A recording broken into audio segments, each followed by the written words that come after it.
Commission, but also for providers, is to make sure that it'll be quite clear and people have an understanding about what outstanding looks like. So part of the reason for this kind of dialogue, and we'll come on to it in a minute, is to get some sense of that. And I'm working a lot with an organisation called ARC. Those of you that are involved with learning disability services probably know about ARC, the Association for Real Change. Having dialogue with them, so they're a learning disability sort of lobby group, if you like. What do they think outstanding looks like? And so, because there are differing opinions quite clearly. How am I doing for time? Right. Okay, so what have we learned so far? So this was launched in October 14, so we're 15 months down the road.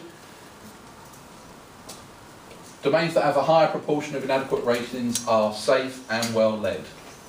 I think safe because it's probably the broadest domain. Once you start looking into it, it covers a whole host of issues.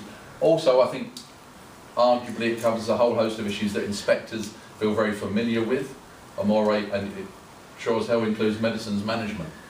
And the amount of times I've read reports where medicines management is a breach is unreal. That may reflect issues around difficulty in recruiting nursing, which is not specific to the Northwest, but it's a challenge for all organisations, I know. But safe, by far and away, is the domain that comes out as inadequate more often than the other domains. And well led, and that is about the issues I was talking about before: poor leadership, poor management, lack of quality assurance processes, demonstrating that actually, you have a system that picks up something that's not quite right, and then you do something about it. Because one of the things that is particularly relevant is if an inspection flags up something and picks something up that your own sort of internal QA processes should have picked up. That's kind of a bit of a red rag, really, a red flag to some extent. Because it shouldn't be that the only time a service puts something right is because either the CQC or a contract monitoring team have found it. A good or outstanding service would be on top of that kind of stuff. Perhaps not surprisingly, the domain with the lowest number of ratings inadequate is caring. If nothing else, we would hope and expect that the vast majority of people who want to do this job do it for the right reasons in here. Yes, there are some who don't have that, but the vast majority, you will know, are very passionate, very caring. And it may be about the leadership or the nature of a service that is getting in the way of that. Areas of concern that feature most regularly. Medicines management that I've mentioned. Gobsmacking. I was stunned to find, I'm not just talking about the odd missed meds or a mark sheet that's got a tick in the wrong box. I'm talking about heavy duty stuff, people not getting their medication when it's most effective, not getting their medication at all. Huge stock variations in some services, unaccountable kind of swathes of pills and medicines that just nobody knows where they are. They don't know if they arrive in the service, don't know what's being done with them. Incorrectly labelled medicines one person being in somebody else's room just left in somebody else's room, etc., etc. I hope it applies to none of you, but incredibly frequent that comes up in terms of the inadequate services. Quality assurance I've mentioned, really about making sure that the systems you have do work, and you can demonstrate that you've got a system, it picks up something happened, and you learn from it, and you got better. Really important. MSA and DOLS, I admit, quite a challenging subject for a lot of people, and sometimes conflicting interpretations. Certainly difficulties getting DOLS applications through with local authorities, have just been swamped with the things. But again, quite staggering amount of ignorance out there in some services. I don't know if it's something that Mrs. Katz have worked on at all, either specifically or a part of training, but really kind of, I'm not just talking about frontline staff who don't have an understanding, but actually kind of senior staff, team leaders, deputies, registered managers, owners, providers, who just don't get this. And then some really horrible stuff about people's liberty being deprived unlawfully. So, you know, very much an issue that is inadequate for a lot of people. Management oversight, not quite the same, I don't mean as quality assurance. What I mean is, what does your top tier of an organisation do? You know, are they visible? So this applies, if a lot of you are loan providers, perhaps applies less to you, but if you're part of a wider organisation, it's what are they doing in terms of kind of, and their role, and do they have a handle on what's going on at the service? Registered manager, somewhat belatedly, I think the Commission is trying to get to grips with the fact that a lot of services have gone a long time without a registered manager.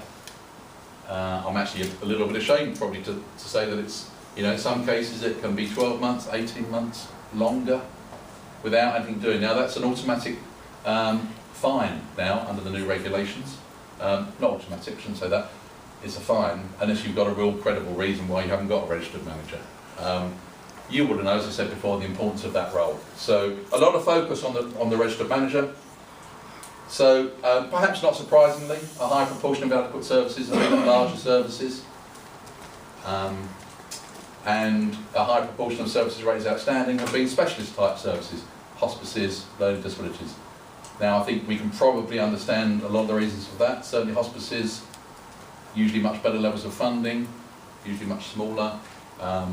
Learning disabilities, probably better funding, probably better staffing ratios.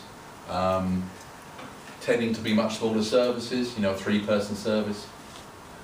So I think that's perhaps not surprising, but I think for those of you that are in larger services, it's about what does that mean as a challenge then for yourselves in terms of how do you really make sure that, you know, if you've got that large service, that everybody's experience is at the same standard.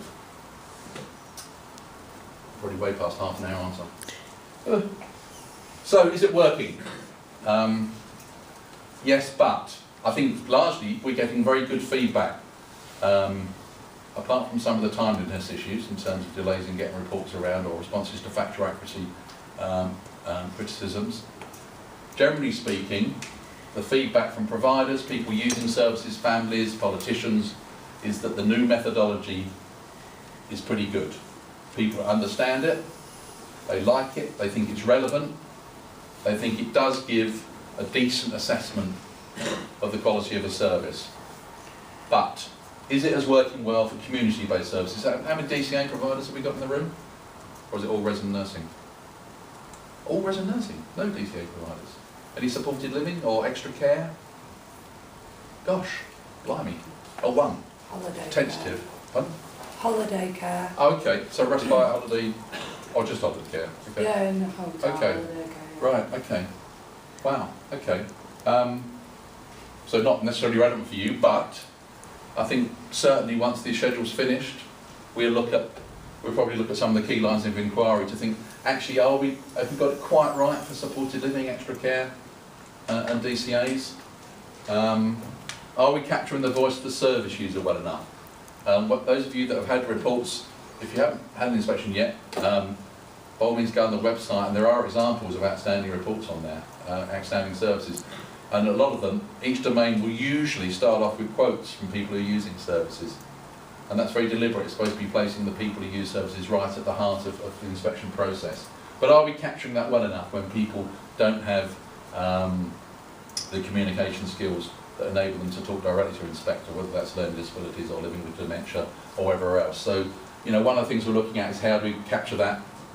The new service development, you know, I've talked about supported living and extra care and other models, is changing all the time.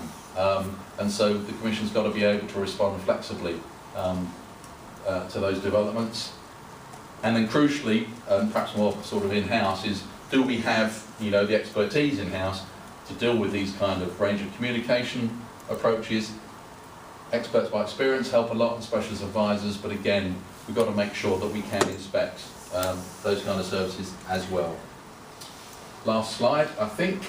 So, some of the things I'm working on, the Commission's working on this year, trying to improve our engagement with people who use services, family carers, so that it really does become central to the inspection process.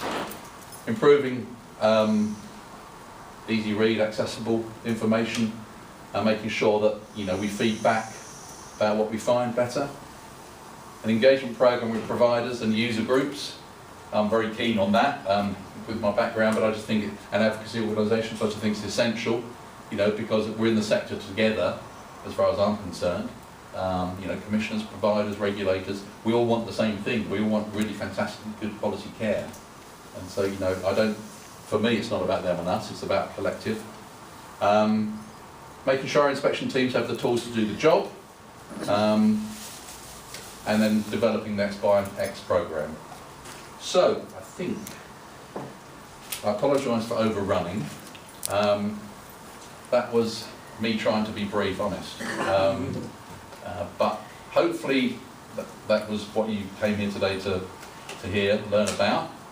If it wasn't, I'll do my best to deal with any questions. So that's over to you.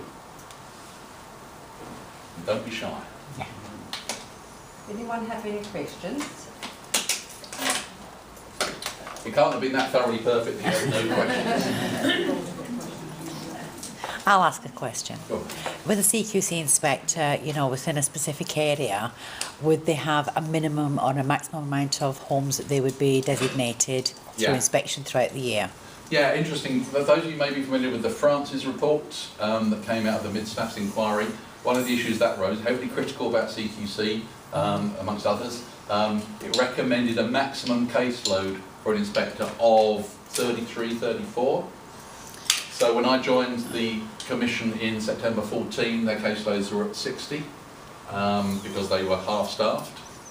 So they're now in the northwest down to an average of 38, 39 because we're broadly fully staffed. So that will be residential nursing, DCA, and supported living. So broadly speaking, somewhere between 35 and 40. In some parts of Greater Manchester, they've had real staffing issues that it's probably still in the mid-40s maybe. Right. But that's broadly the number they'd have. And they should have a mixed portfolio really, in terms of the type of services, and also bluntly mixed in terms of some assessment of, you know, if there's perennial services that are in out of enforcement or whatever, balanced with those that, you know, have a good track record. That's part of the inspection manager, area manager's job, is to try and make sure people have a balanced portfolio. Yes? Can you just explain a little bit about the relevance of the new sort of qualifications in terms of the care certificate and the level 5, and the importance of that in the CQC inspections? Okay, we're no longer prescriptive, as you probably know. We don't say you must or your staff must have, but what we do say is you've got to be able to demonstrate that you're training your staff to a quality that's expected. And how do you assess the quality that's expected without really using a range of kind of nationally approved qualifications or nationally recognised qualifications? So it's not as explicit. Way back, it was a minimum of 50% in any workplace would have an MBQ2 and above, or whatever. It's not as explicit as that, but a provider has to demonstrate, you know, how they're making sure their staff have got the skills to do the job. So I think if a provider chooses not to engage with the care certificate or with, you know, any of the more obvious kind of training routes, you know, yeah, maybe they've got a very entirely different creative approach that's working well for them, and that can be fine. But I think for the overwhelming majority of care providers, in the same way that they would have been going into MBQ2s, hopefully MBQ3s in the past, you know, they're going to be following the kind of the nationally approved vocational programs in the normal way. You spoke in your slides about how it's very important to get the views of the service users and how you start their outstanding reports with those. And you said that the outstanding come from those services or generally hospices. How do you equate that if you've got a service where most of your patients are very unwell mentally or have major capacity issues or don't actually want to be in that service and are there again, not against their will, but there because that's where they need to be, but don't think they need to be there? Not all of the outstanding have just been hospices and early disabilities, but the vast majority. And it's not just the outstanding reports that will start with quotes. All the reports should start with quotes for most of the domains, if not all of the domains. Well, but bluntly, you're right. You know, if there's a service where somebody chooses not to talk to an inspector, or doesn't, or can't, or as you said, maybe if it's a mental health service and they're under a section or whatever, that's obviously factored in. So the quotes may come from a family member, or they may come from, a professional. Because one of the things I'm always saying to staff is, you want this in the round. One of the faults is an inspector can come back and say, "Oh, I've got fantastic quotes from the manager." Well, you would have, really. Or I've got fantastic quotes from the manager and the staff. Well, you would have. Or manager, staff, and the people living there. Well, that's good. But then it's manager, staff, people living there, families, professionals. Oh, okay, that's a bit more in the round, isn't it? So, that's I often say when I'm reviewing the outstanding ones, where's the fellow professionals' voice? Because you're bound to have district nurses coming in, or physiotherapists, or you'll engage with a wide range of professionals. So I think it's wherever possible, it's the service user voice first and foremost, but it's not exclusively so. Can I just ask you? You said the rating is outstanding, and it goes down to inadequate. If you have, say, inadequate, and then you have an inspection and you go to requires improvement. Yeah. So how often, when will the next inspection be? Thank you, Rob. It won't go from inadequate to good. Unlikely. Because it would have to go step by step. Yeah, it can go from good to inadequate. Yeah, there's no hard and fast rule saying it can't go from inadequate to good. We've actually been having this discussion quite a lot of late. But from a credibility factor, if you've gone into a service and said this is inadequate overall, so I'll rewind, timescales. Anything from the 1st of April that's been rated inadequate overall goes into special measures. And that means that the service will be re-inspected within 6 months, maximum. I really want to emphasise, it doesn't preclude taking enforcement action sooner than that. 6 months is just a time frame. Enforcement action can be within 2 months or 3 months if issues of concern are still coming forward. So if you're inadequate, you will be re-inspected within 6 months. If one or more domains are still rated as inadequate, you will remain in special measures and then have a maximum of 6 months to improve or issue a notice to close. So that's direct response to the kind of, in the past, yo-yo kind of services drifting in and out of enforcement and all that kind of stuff. Very irritating for good providers, I know, seeing commissioners place people with failing services. Really galling, really used to irritate the hell out of me. Requires improvement. Now I've got to get this right because there's an ongoing debate about this. You will be probably re-inspected within 12 months, but it might be 18 months, but the target will be 12 months. Then you've labelled as requires improvement for 18 months. And then good, at the moment it's 18 months and outstanding 2 years. Now there is a debate going on, and some providers have said this, that could they pay to have a fresh inspection? Because they've responded, they feel they've acted, and they don't want that sitting on their website and the rating, and it could affect commission. Really interesting, and that's bubbling, I guess. There are some obvious issues about if you're paying the regulator to come additionally, the transparency of that kind of relationship, that potentially could smell to some people, particularly a large provider. Well, we're paying you to do 12 inspections and give you loads of money, and I'm being a bit crass, but you can get the point I'm making. I think there are some issues about that, probably, but I think broadly, I think people are thinking, yeah, okay, we can see that from a business point of view. Bluntly, the issue will be about capacity. My inspectors are supposed to finish their schedule by the end of September. The end of September, we're supposed to have rated all of those services that were registered in September 14. And so I've got some inspectors who are actually finishing their schedule next month. I've got a lot of inspectors who are finishing their schedule on the 30th of September, and everything in between. And it's a really valid point, I think, and I think that debate will go on. And I think from provider point of view, is there a local provider association or trade body or anything like that?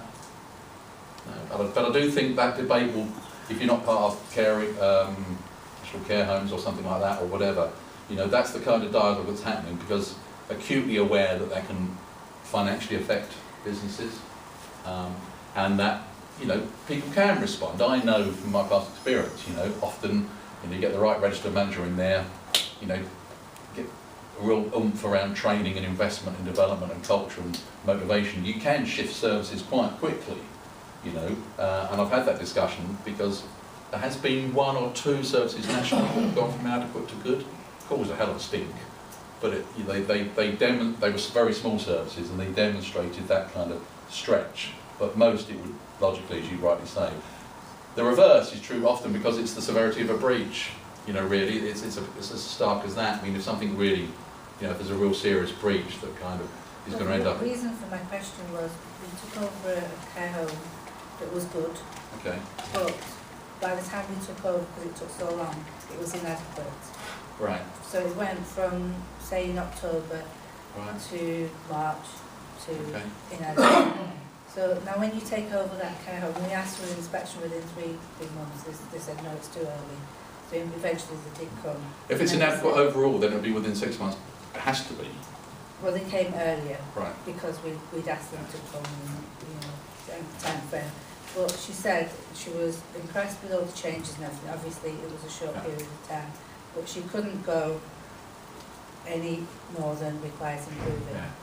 Well, like I say, there's not an explicit rule that says you can't, but you know, I think common sense suggests that you know, you can't have things going from good to inadequate up and down. I mean, because we really would undermine the credibility of the whole process, I think. But it's not to say it's impossible, but it's challenging. No, thank you for that. It was really helpful. Can I just ask? You said that outstanding is regulated every 2 years. That's at the moment. That's the thought.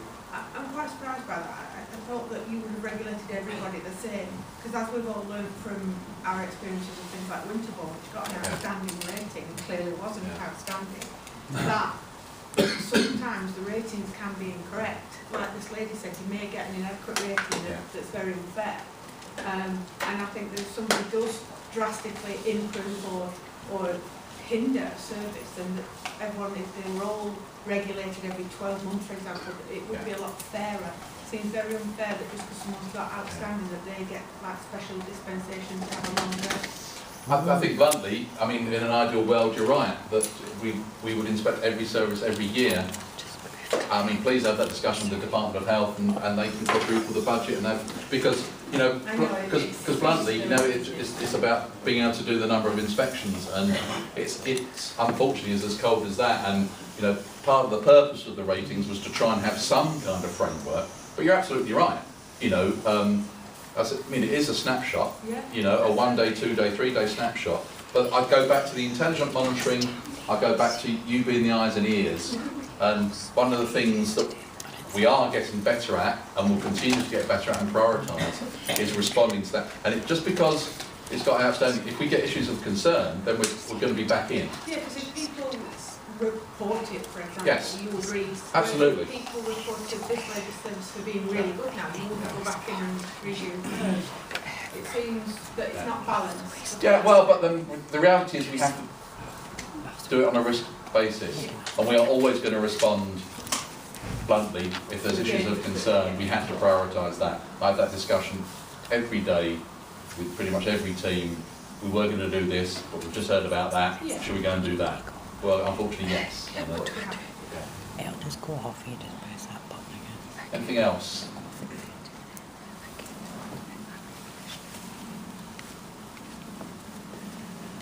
We're building to the big moment.